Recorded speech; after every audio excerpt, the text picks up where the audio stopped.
In this movie, we are taking one step closer to the process of getting the Visual Basic language launched and getting started writing programs. We will look at the basic steps for writing a Visual Basic project.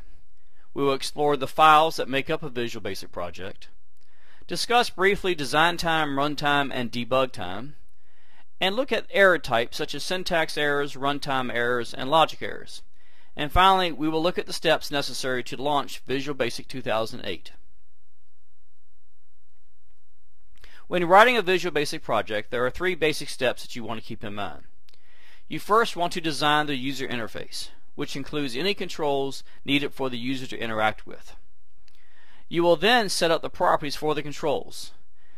Important things such as naming the controls and setting text properties and so forth.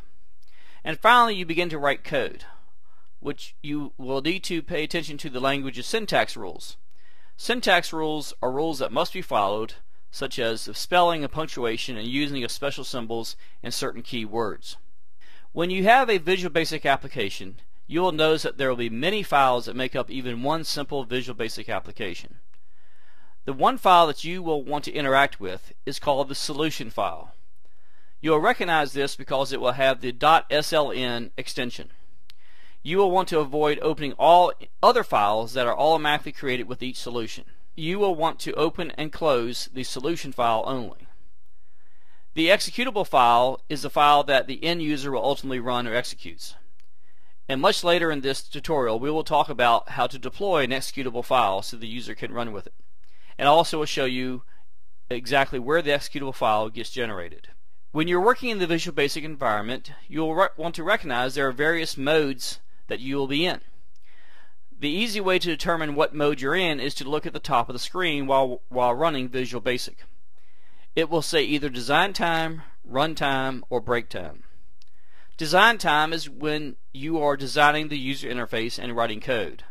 Nothing is happening in terms of the compiler and is waiting for you to submit a program to it. Runtime is when you're trying to run your program and you're trying to test it to see if it actually works as designed. This is what the user ultimately will see from their perspective. Break time occurs when error or other error condition may occur. When you are in break time, you cannot make any changes to your program. Rather, you must stop the program, return to design time, and then make the necessary changes. Some more terminology are the terms event and procedures. Each user action causes an event to occur. When you write code, you will write code to react to a specific event. Event procedures are considered the code written by the programmer to react to these events. Note that if you ignore certain events, then nothing will happen. So that's perfectly okay. You will have many events that could possibly happen, but unless you write code for those events, nothing will occur during the program. When you have an error, and if it is a syntax error, you must fix this error. This is sometimes called a compile error because it happens when the program is trying to be compiled by the programming language such as Visual Basic. Visual Basic's editor will detect and correct many errors. A blue squiggly line appears under the code that the editor does not understand. If you move the mouse over this blue squiggly line, you will receive more details. There is also an error list window which will show up at the bottom of the screen that will show more errors and more details for errors. Logic errors are difficult to find because you're not told that the error exists, but it does produce incorrect results.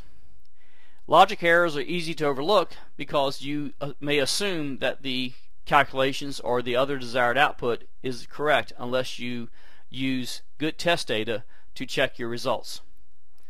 The Visual Basic editor cannot detect logic errors. You will need to use some debugging tools which we will explore in this course. Finally, you're ready to launch Visual Basic 2008. Assuming it has been installed in your machine, you simply click Start, choose All Programs. You will then find an item called Microsoft Visual Studio 2008. You will then see another item called Microsoft Visual Studio 2008, and then you will click on that. And then within that Visual Studio environment, you will then be able to specify that you want to work in the Visual Basic environment. We will demonstrate this in another movie. So let's get started.